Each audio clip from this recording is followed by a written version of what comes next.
Hello students, welcome to yet another class. The subject is history and the class in focus is SS1. My name is Richardson Obasi. Today's topic is non-centralized states in pre-colonial Nigeria. I repeat, non-centralized states in pre-colonial Nigeria. For the purposes of this lecture, we are going to center on the specific objectives, which are 1. Students should be able at the end of this lesson to explain the meaning of non-centralized states. 2. Students should be able to identify the features of non-centralized states. And 3. Students should be able to give examples of non-centralized states. Is that clear? Good. Then let's go over to the main lecture. The meaning of non-centralized states. What is the meaning of non-centralized states? But before I proceed to define non-centralized states, I would like to let you understand that states here in this context does not mean the 36 states arrangement we have in the present Nigeria. When we say states here, we are not referring to Abia, we are not referring to Ebonyi, Anambra, and so on. We are referring to states that existed as kingdoms, chiefdoms, empires, etc. during the pre-colonial time, that is, before British colonized Nigeria. Did you get that? So I want you to already condition your mind that we are not referring to the 36 states and capital like we have today. We are referring to nation states that existed before the colonization of Nigeria. Is that clear? Okay. You see, in the pre-colonial Nigeria, we had two major political and social organizations, namely the centralized and non-centralized states. Like I said, these states were chiefdoms, kingdoms, empires, cities, and nation states that existed before the white man came. Having this at the back of your mind, we can say that non-centralized state means those states in which the powers of government are not concentrated in a single authority. Government powers were shared among components in the society. You do not have a central authority where governance and rules and regulations emanate from. No. Here we have units in the society that play active role in the government of the people. Again, I said that in non-centralized states, governmental powers were not shared or were not centralized in a single authority. I don't know if you understand what I'm saying. There were units and components of the society that helped to form the government. And so that is why we call them non-centralized states. In centralized states, you had single authorities, like you have in the case of Benin Empire, where you have the Oba, or you have in the case of the Oyo Empire, where you had the Alaafin. But in non-centralized states, governmental powers were diffused into various components and units. Again, non-centralized states are referred by historians as stateless. Stateless because they do not have a central authority. So, simply put, we are saying that non-centralized states do not have single body that dish out authority or rules and regulations that govern the society. Instead, various units making up the society have a role to play or had roles to play, in the administration of these states. Again, in non-centralized states, you have units such as the village, and each village in non-centralized states operated as a republic. They had no relationship in terms of administration with the other villages. Relationships were mostly in the areas of threat, and sometimes when they engage in war of expansion. So, in the non-centralized states, the villages were run as republics, and the village governments were held together by ties, blood ties, kinship, culture, and religion. People who belong to villages have common ancestry. They have common religion. They have common culture. And so, to that extent, they were able to run their government under a village democracy. Let me go back and refresh your mind. I said that when we refer to non-centralized states, we are not referring to the 36 states we have today in present Nigeria. That we say that the non-centralized states were chiefdoms, kingdoms, nation states, cities that ran their government administration under village republic. So let us move further now to explain the features of non-centralized states. For a state to be classified as non-centralized in the pre-colonial Nigeria, so many features were prominent. For example, 1. In non-centralized states, there was the absence of a central authority that wielded political authority. We did not have an arrowhead or an individual that was giving orders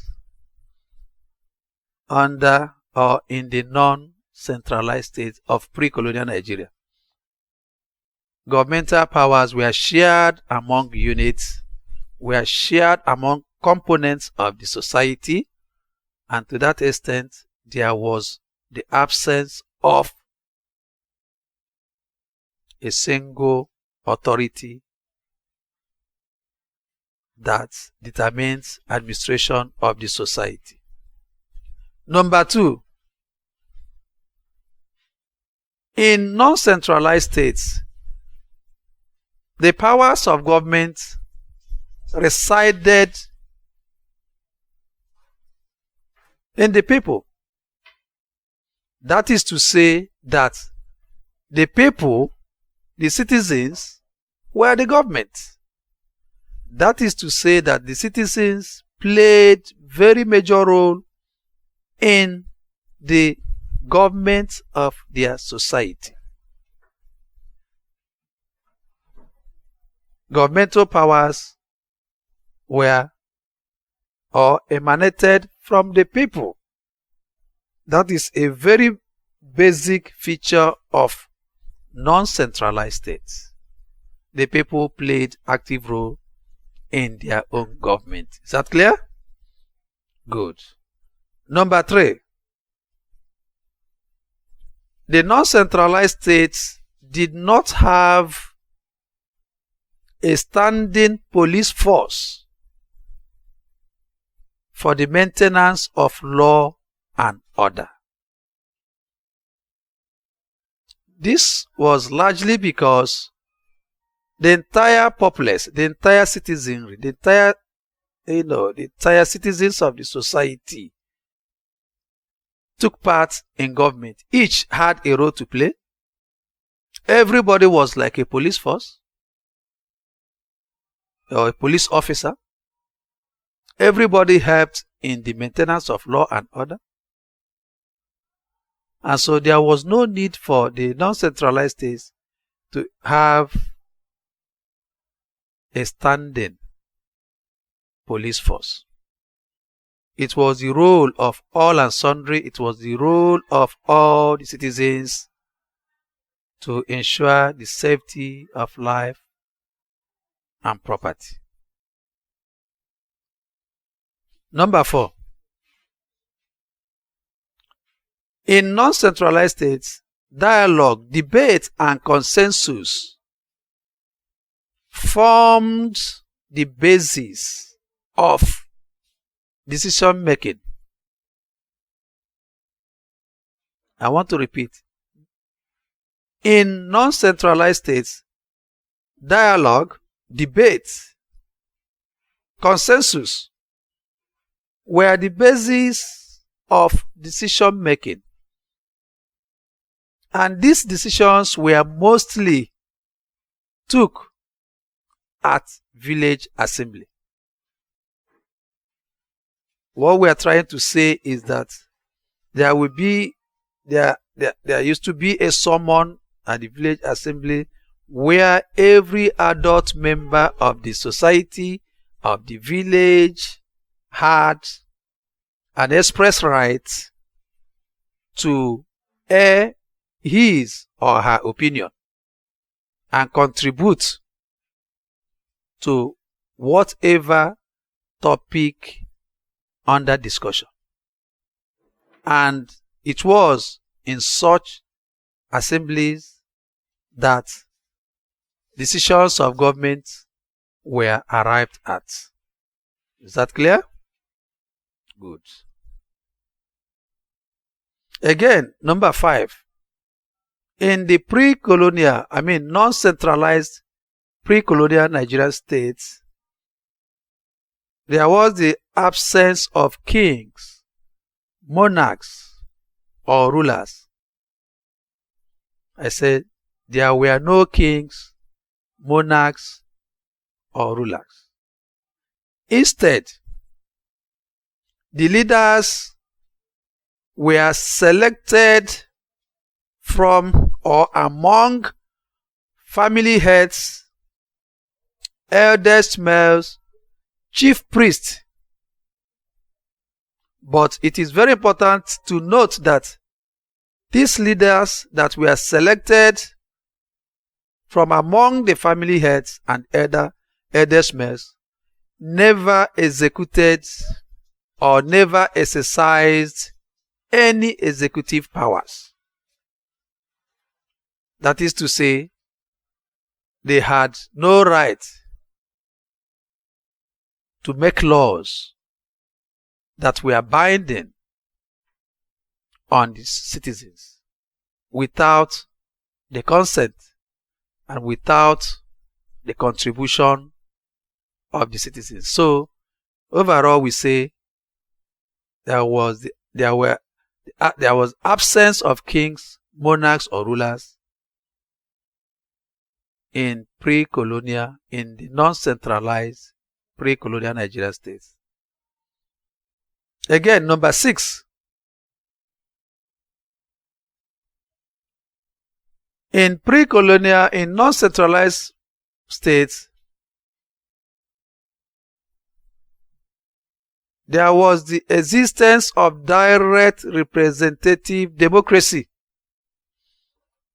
There was the existence of direct or representative democracy. What do we mean by this? It simply means that the citizens were not represented by anybody in government. They represented themselves, they contributed, they took part in decision making. So it was a direct form of democracy, as against the indirect form of democracy that we practice today in post-colonial Nigeria. So in pre-colonial Nigeria, in the non-centralized states, what was in practice was the direct democracy, where every adult member of the society had the right to air his view and had the right to raise his objections, as the case may be.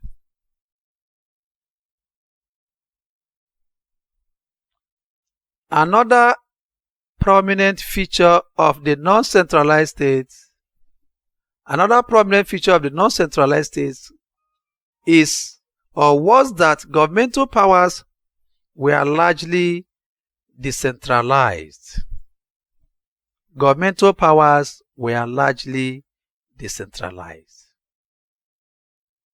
The village republic, the village government was decentralized, with families, villages, and communities in charge of their own affairs. I said it before.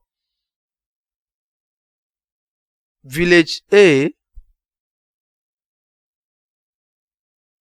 have nothing in common, have nothing to do with village B in terms of government. Every village was a republic, and so it made it easy for them to handle their own affairs as it suited them. So governmental powers were largely decentralized. I hope you are following. Number 8. Another feature in the non-centralized states is that there was no standing army or military force. The reason was largely to the fact that the communities, the villages, had no need to engage in wars of expansion. There was no territorial expansion. They were contented. There were no political issues that would warrant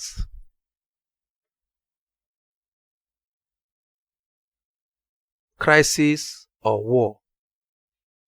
They manage their affairs at their level. And remember what we said, that the village had common ancestry. They had common culture. They had common language. They had common religion. And so they were like a family. So they had no need of, having a standing army. It's just like, let us go, we say that the family today is the smallest unit of the society, and then begin to imagine that every family we belong to today, we have a standing army, to handle issues in the family. You see, there is no need for that, because the families are of one, lineage, ancestry, and there is no need in the family to fight for expansion. So that was what happened in the non-centralized states. There was a bond, and then war wasn't one of their, problems. Number 9, unity was forged by cultural, spiritual, and ancestral ties than political units. This will give further explanation to number 8, which I just finished explaining, because these people had cultural, spiritual, and ancestral ties, there were no political problems. And so this united the people and made them form a strong bond that they had to live together in harmony. But we have to say that one major factor that made it possible for non-centralized states to organize or to live and run their government in the form of direct democracy was because of the population. Then the population was quite small, and then we didn't have the complex kind of government we have today. The government was the administration was simple and direct, but today we have large population, and then we have complex system of government whereby you cannot easily now operate in such a manner. Okay, let us take look at some examples of the non-centralized states in pre-colonial Nigeria. Let us look at some examples of the non-centralized states in pre-colonial Nigeria. Number 1, we have the thief. The thief. Not thief as people who steal. Thief as a people, a group of people. TIV. The thief. The thief are found today in the present Benue State of Nigeria. That's where you see the thief ethnic group. Okay? They are one of the minority groups in Nigeria. And we say we have over 250 ethnic groups in Nigeria. Both major ethnic groups and minority ethnic groups. The thieves are one of the minority ethnic groups in Nigeria that are found in present-day Benue State in the north-central Nigeria. And the thieves are the largest minority ethnic groups in Nigeria, even during the pre-colonial Nigeria as a non-centralized state. Is that clear? Good. And there is, according to legend, according to tradition, oral tradition, it is believed that the thieves migrated from southern Cameroon. The thieves migrated from southern Cameroon until they settled in the present-day Benue State. The thieves have a common ancestor. They trace their ancestry to an ancient man named Thief, who had 2 sons. The thieves believe they are descendants of one ancient man named Thief, and Thief himself had 2 sons, namely Ichongo and Ipusu. Ichongo and Ipusu are the sons of Thief, and Thief was the ancestor of the thieves. The Ichongo and Pusu had many sons who eventually became the descendants of the thief people we have today in Nigeria. Is that clear? So yes, but the highlight of the takeaway from the thief I want you to note is that the thief are the largest minority ethnic groups in Nigeria. Number 1. 2, that the thieves are currently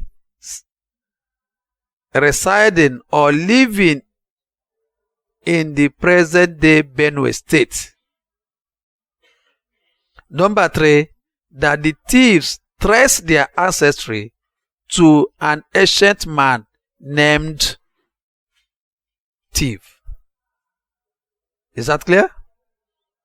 Good. Another people, another ethnic group in the that was one of the non-centralized states in pre-colonial Nigeria is the Idoma people. The Idoma people. The Idoma people are currently today inhabiting the western area of Benue State, Nigeria. I mean the current Benue State, and they are located in the western part of Benue State, and the Idomas are the second largest ethnic group in Benue State. They are the second largest ethnic group in Benue State. The Idomas can be found in Cross River State of today, Enugu State of today, and the Nasarawa State of present-day Nigeria. That is where you can see the Idomas. The Idomas are not today found in one state like the thieves. No, the Idomas have decentralized, and because of the creation of states in Nigeria, they are found in Enugu State, they are found in Cross River State, and they are found in Nasarawa State. And they are the second largest ethnic group in Benue State of present-day Nigeria. I hope you are following. Good. Also, going by linguistic evidence, it is believed that the Idoma people have been living in the present region they are today in Nigeria for at least 5,000 years. The Idomas have inhabited their present location in Nigeria today for at least 5,000 years. So you can imagine when they settle down in their present location, they have existed or lived in that area for at least 5,000 years. The Idomas trace their own origin to a single ancestor who is considered to be their father. And the name of this ancestor is Idu. I-D-U-H. Idu is the name of that ancestor. And Idu had many children who eventually became the descendants of Idoma today. And the ancestral homeland of the Idomas is said to be Apa, also in Benue State. The Idomas are very religious people, and their religious belief is deeply rooted in the Aleuku spirit. The Aleuku spirit is believed to be their ancestral spirit. And the Idomas believe that the Aleuku still remains a link between the living and the dead. So anytime the Idomas want to, consult their dead ones, anytime the Idomas want to get information from their dead ones, they go through Aleuku spirit. And because of this, the Idomas celebrate, they have an annual festival which they refer to the Aje Aleuku. This annual festival is always presided over by the chief priest. And during this Aje Aleuku festival, the chief priest offers sacrifices to appease their ancestors. So students, so far so good. We will have to call it a day here, and I want to believe that the much we have said, you have understood. In the next class, we will also take a look at the other examples of non-centralized states. And at the end of the lecture, then I will give you an assignment. Thank you. Keep safe, and God bless you.